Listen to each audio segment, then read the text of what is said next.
Welcome to the Lights On podcast, featuring stories behind building and running successful hotel businesses. Let's get started.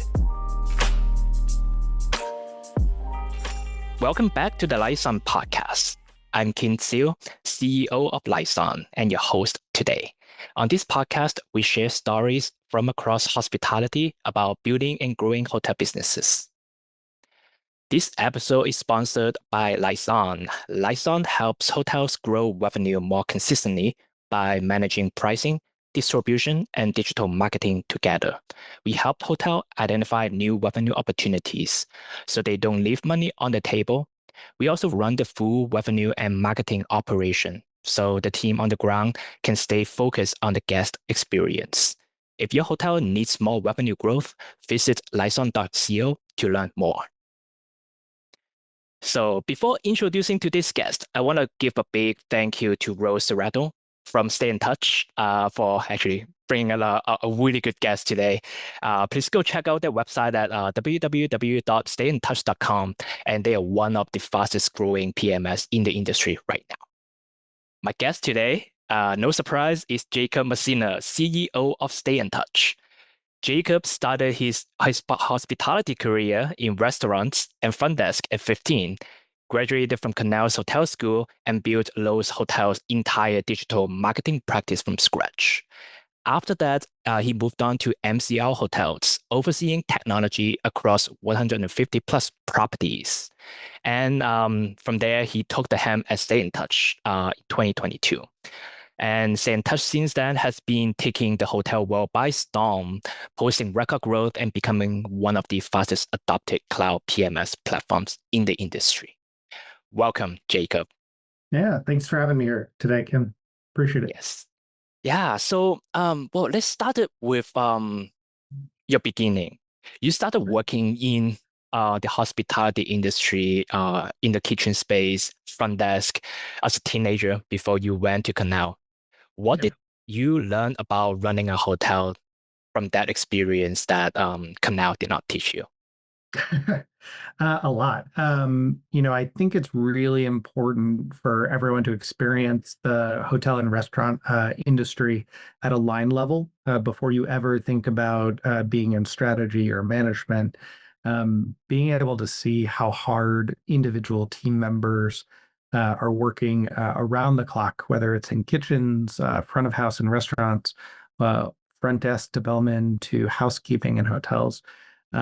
It's really important work that in some cases is back-breaking labor, and in some cases is really grueling. So it was a really important learning lesson for me. Hospitality is a very difficult industry. It's difficult to find people that want to be in this industry and have a career in it. I see. How does that translate into your role right now? Because it's hospitality, but it's more on building technology. Do you find those initial experience helped you build and shape the products at Stayntouch today? Incredibly. I would say hands down, one of the things we work on the most is making sure that we are understanding what our customer is asking us for, and also understanding what they may be asking for us in the future. So without a good, a solid understanding of how hotel operations work, you're just building software for the sake of building software. And that is what a lot of people in the space that they think, oh, we're solving the world's problems, one module at a time. The reality is you need to understand how people interact with the software at a line level. And that comes down to knowing, and it's different by hotel, by market, union versus non-union. Like these are important things to understand because it's going to change the implementation and the usage of your product at a hotel. Exactly, because you're not doing scientific research, things that you build have to be adopted by real people out there. And it's definitely a good perspective thinking about how software should be built. For sure. Cool. So moving on, so you did that, starting from essentially the frontline at hotel, then you move on to school. After school, you landed, your job at Loews Hotel, a luxury management group. There, you part of the distribution team, you spend lots of time manually merging guest profiles in Opera for like 40 hours a week, right? Yeah. So What did that work show you about what's broken in hotel technology? Well, it was a really challenging situation. So just to go on, that was my first job out of college. It was during 2009 when the industry was facing some really difficult times with the recession. I was thrilled to have a role within Loews Hotels, a brand that I really wanted to work with. And my first job, as you mentioned, was I think it was around 6 months. All I did was manually merge these profiles. One, it told me there's got to be a better way. Two, there's the systems are holding people back. They're not enabling people. And now we're in a space, many years later, where these repetitive tasks are ripe for automation, and these are great use cases for AI as well. Just to think that I was spending 40 hours a week for all this time doing something that now you could use AI agents to do agentically or even just provide recommendations on. This our systems within hospitality are still far too they're far beyond behind where we need to be as an industry. However, we're catching up rapidly, which is exciting. I see. When did you realize the problem was the system itself and not just the process? Because you could have a great technology product, but the process, when it's not aligned, it could create similar friction. So, how did you Yeah. differentiate both?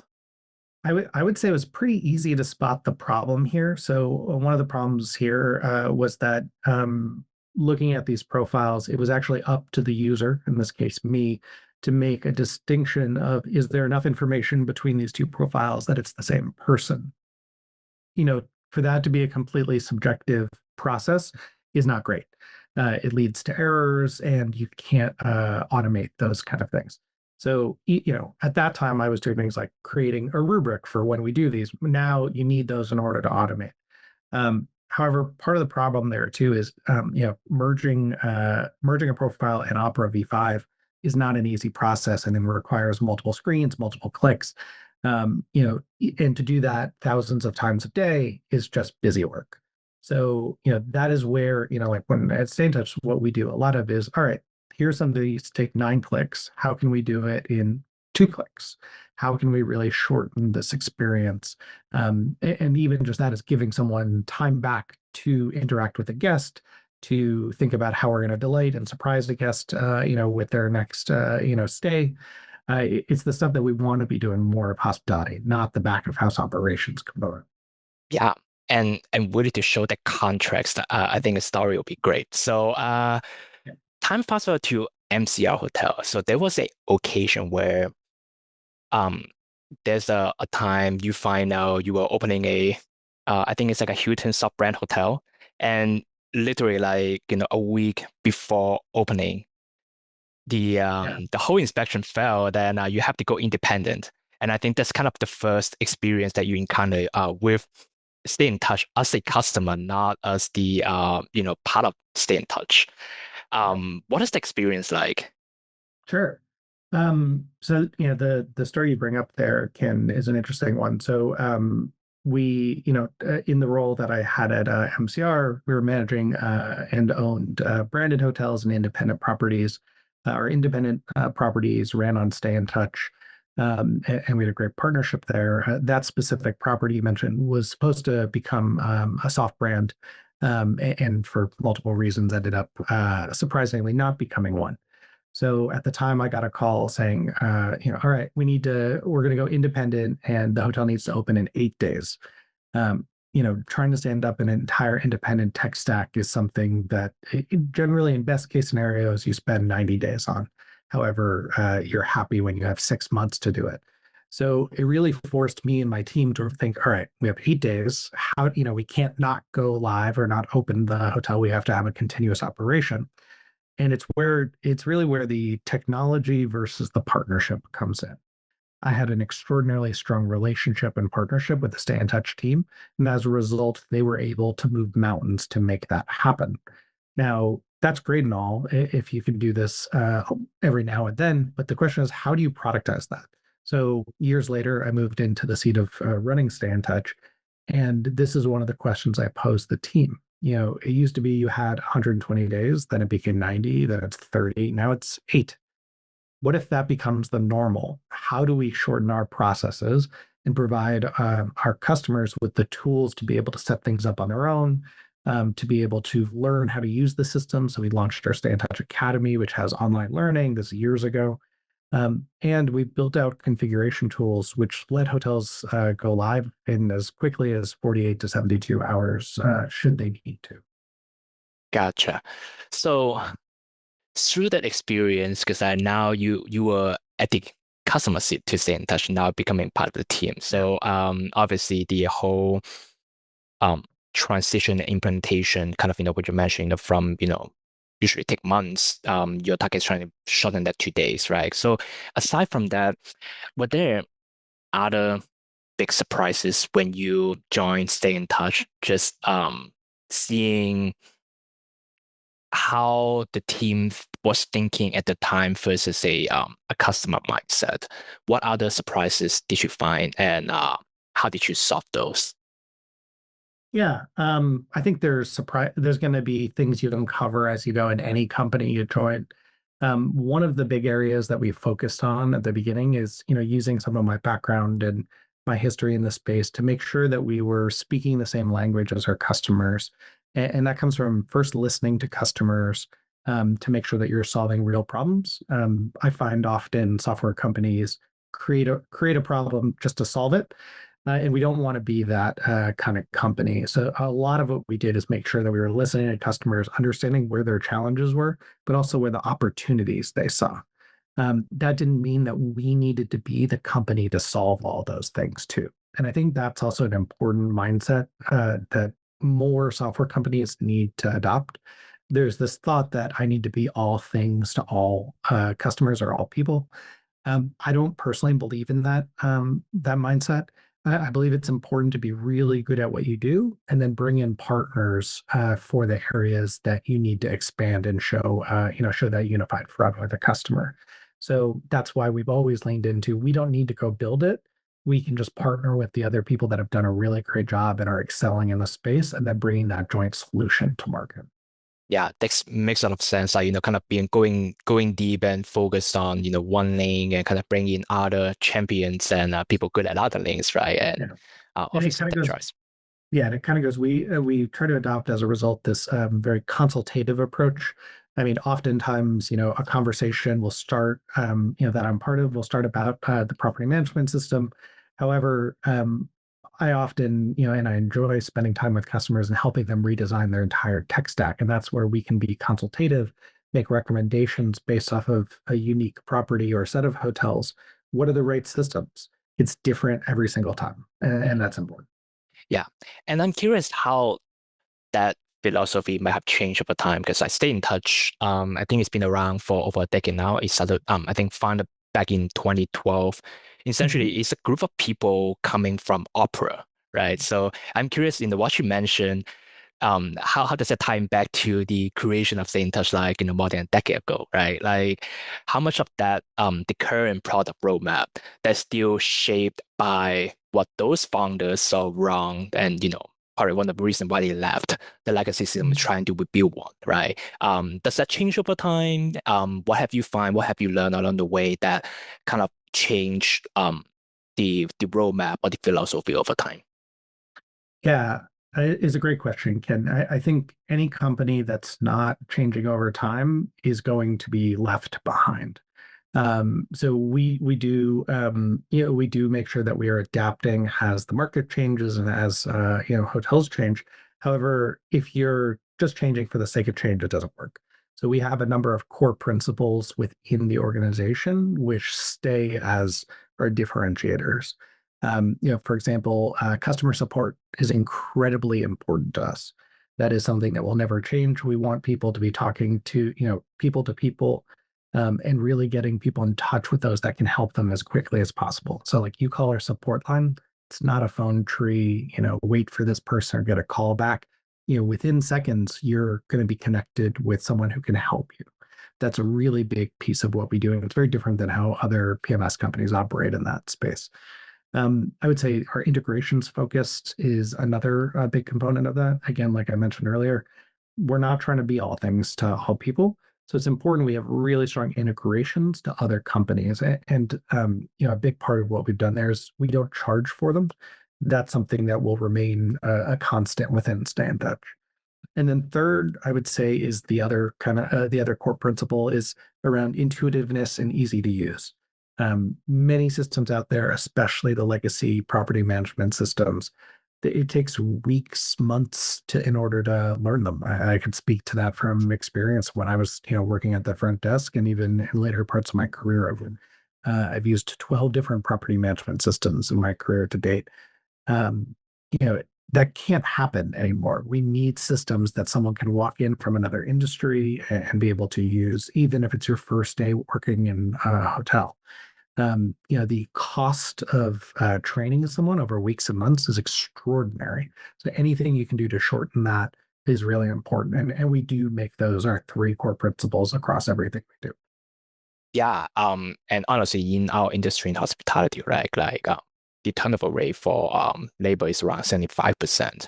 So Yeah. I think no one can ever afford somebody coming in, training for months on the PMS system, and this person is gone. Now we have to do the same thing for the new person coming in again, which is sometimes people, hoteliers, don't think about kind of that quote unquote soft cost when it comes to technology selection, right?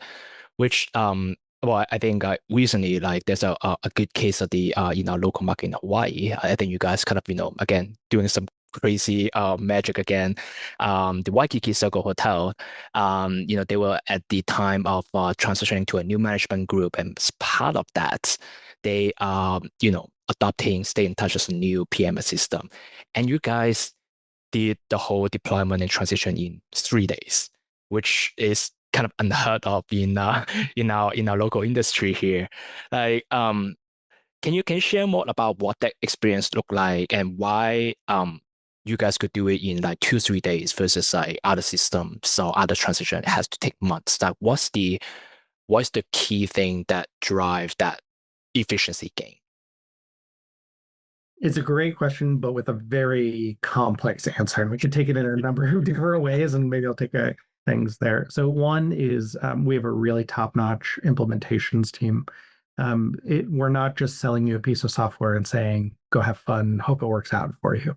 It's a curated white glove experience, which is really important because every person in hospitality is doing 2 to 3 jobs in addition to their day job. So to think that you're going to be able to do a full technology transition is unrealistic unless you have the support of a partner. So we've really tried to build it out that we are guiding people through this process. So the for the Waikiki Circle, the way that we were able to do that is a lot of coordination planning up front, doing a transition with a trusted member of our team on site to be able to coordinate, make sure everyone is trained and feels good about things. But it's also the configuration and standardization that we do in the system itself.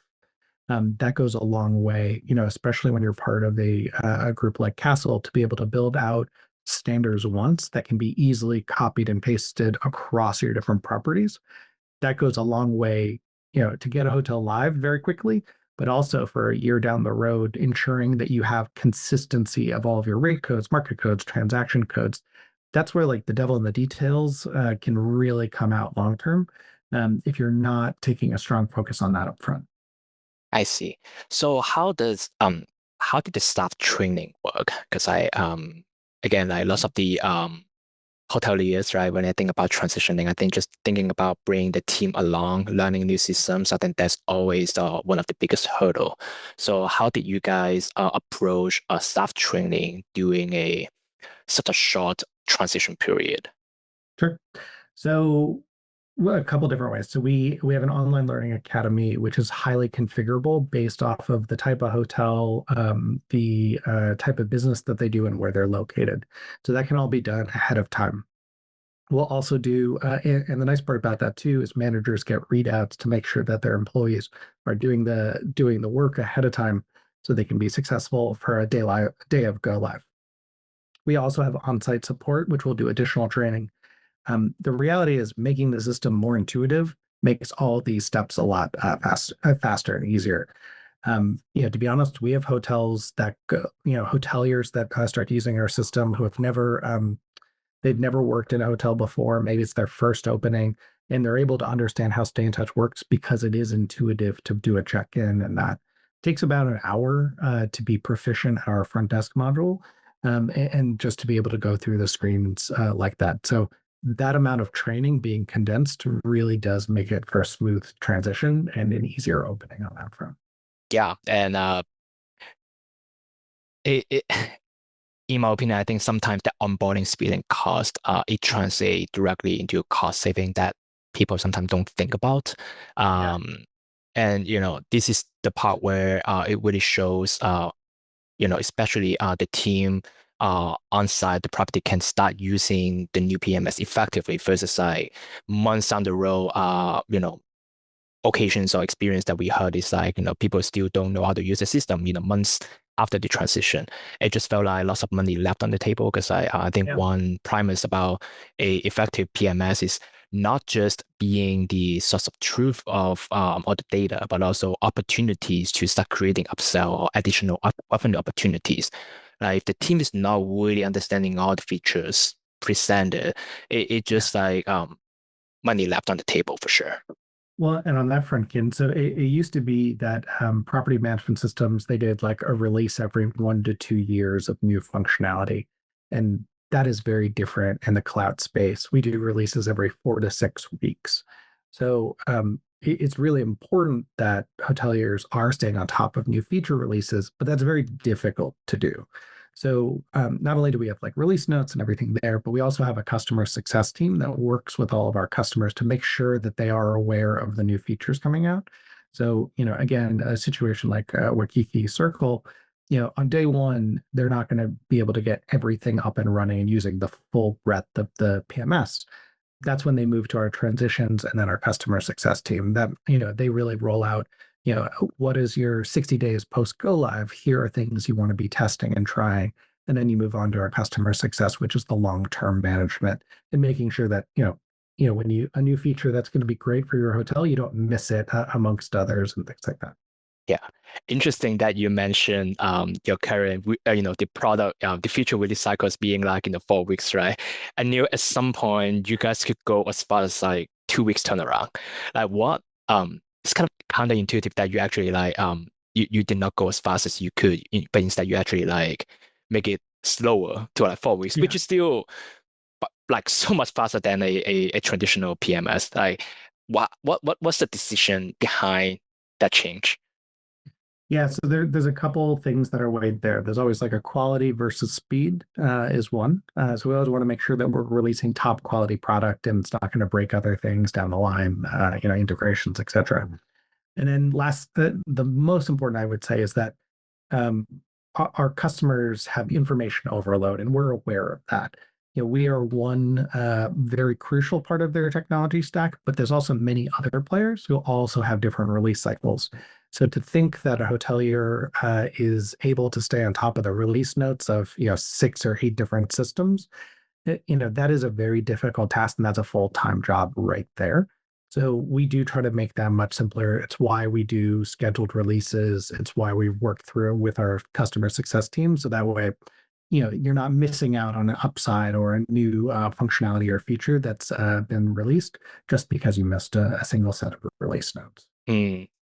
That's great. Great. I mean, this is one of the kind of going back to your earlier comments on stuff is built for people, right? Knowing people, knowing how the industry work, knowing like the information overload, right? So not necessarily like, hey, technology wise, you guys could go as fast as you could, but you chose to go slower to really adopt how people think and kind of how people would in this industry kind of taking information and how they would adopt things over time. So I think just one example of thinking like human first when it comes to technology.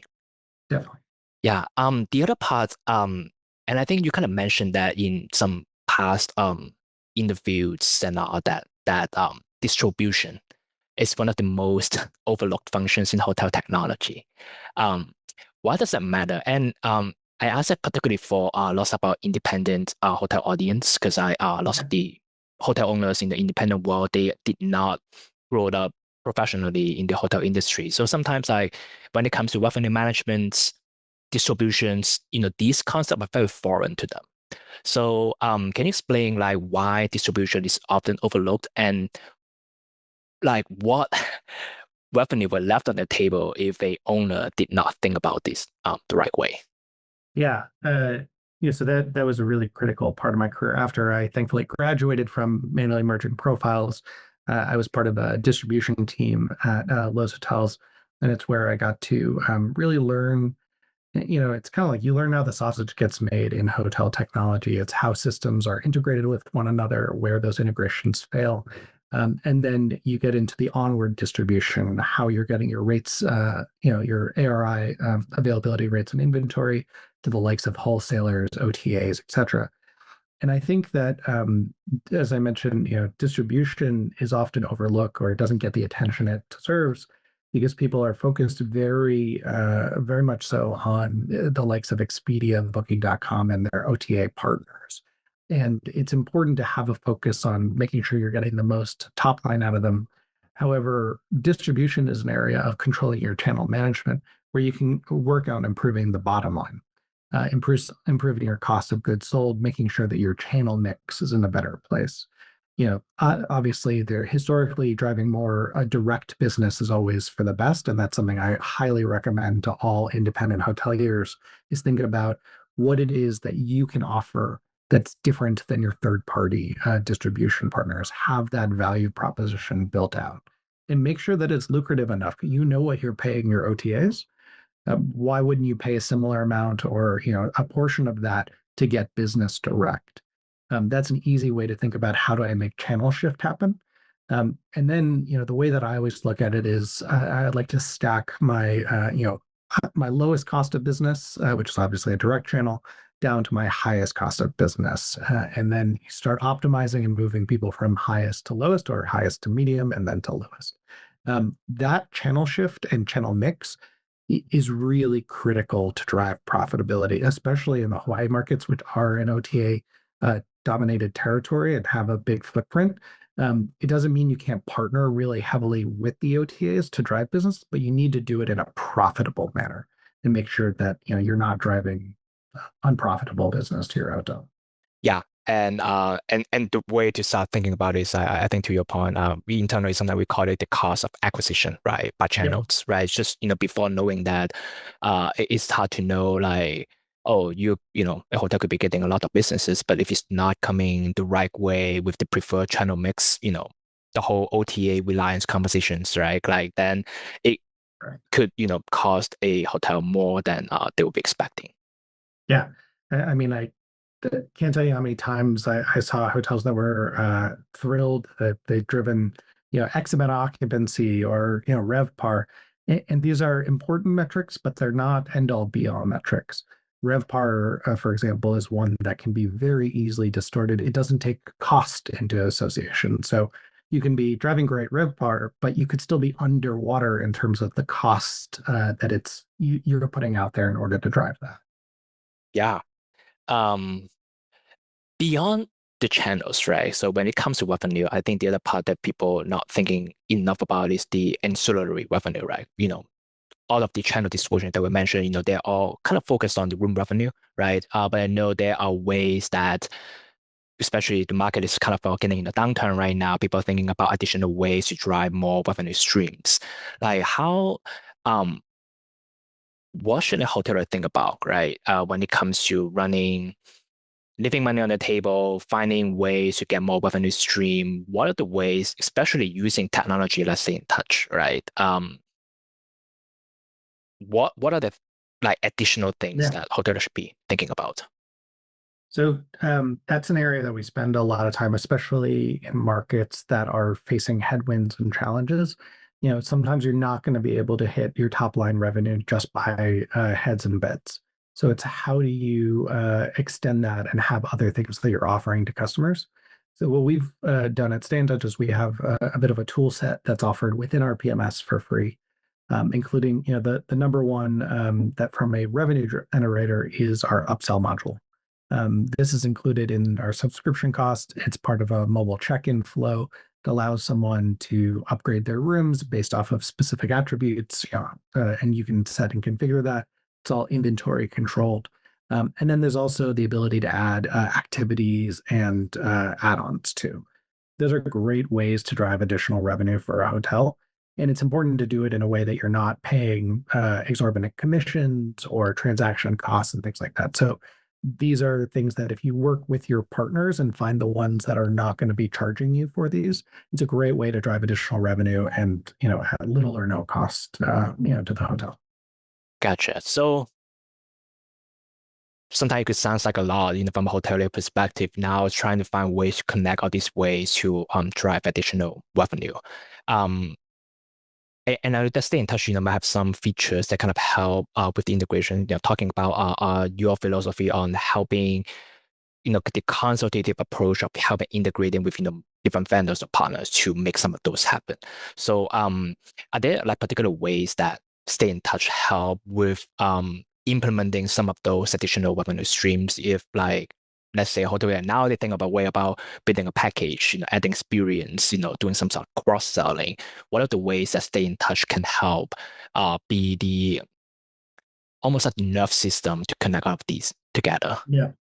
I think there's no one size fits all to that type of question. So, one of the ways that we work in terms of the consultative approach is we'll work with a specific hotel. They'll explain some of the challenges they're facing. And it's an area where we're able to pull from the thousands of hotels we work with to be able to provide recommendations there and see what's worked. But I think also like what's not worked. If we can always advise customers saying, oh, we've had hotels try these three things and they ended up spending a lot of time on it and it didn't get them the results, that can help others not go down that same route and waste time and energy. So I always recommend working in the local community, creating partnerships that are exclusive or bring added value to your properties is something really important. A big learning for me during my time at Loews Hotels was how do you bring the outside in. How do you make your hotel uniquely local, especially when it comes to group business? It's a huge opportunity to how do you get corporate travel to experience your location and your destination when they may never step outside of the property and outside the footprint of your hotel or resort. So being able to bring that outside in, I think, is a really important piece. And then once you have that messaging created and that product, working with your partners, whether it's the likes of Lights On to tell the story of it through marketing, whether it's your channel partners of how do I get into the right messaging locations here for the experiences that you're offering. Yeah, that's where you want to leverage those partnerships and relationships to tell that story. And I think the digital marketing angle and what you guys do from a content perspective greatly helps with that. That makes total sense. So for a hotel owner, right, especially on the boutique and independent space, right, many times technology, PMS would be like the last thing a person would think about, right? Yeah. So for someone who just never thought about the missed opportunities or the pain could be, brought by the current PMS, like for somebody to start evaluating, start thinking about, oh, what could change or what could be the additional opportunities by having a refreshed technology stack or PMS? Like what should this owner or person evaluate first when it comes to thinking about technology? Yeah.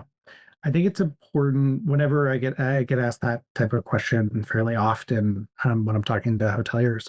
I think it's important to think about where you are today and where you want to be and need to be in the future. And it's important to think through that kind of short, medium, and long term when you're building out any tech stack. Because if you find a solution for today and they're not growing or adapting to the market conditions, you could be in a situation 6 months, 2 years, 3 years where they're no longer the right partner for you. So I think it's always important when you're evaluating new technology to understand where they're going and what their mission statement is. So for us, it's about solving problems for hoteliers, and we do so on a very rapid pace. So we want to be that partner today and also grow with hoteliers as they grow too. Hmm. So that I think is one of the major areas.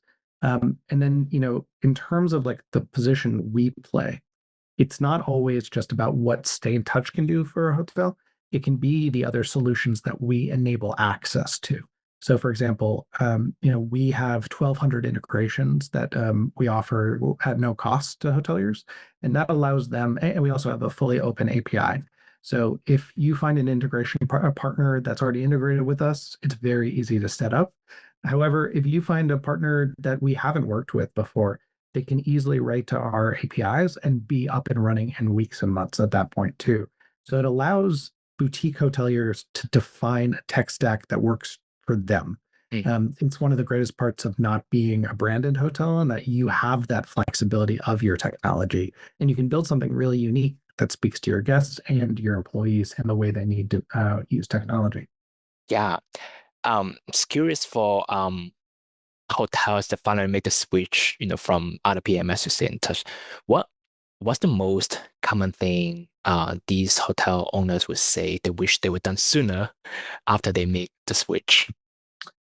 The comment we get the most is how easy it is to learn to use the system.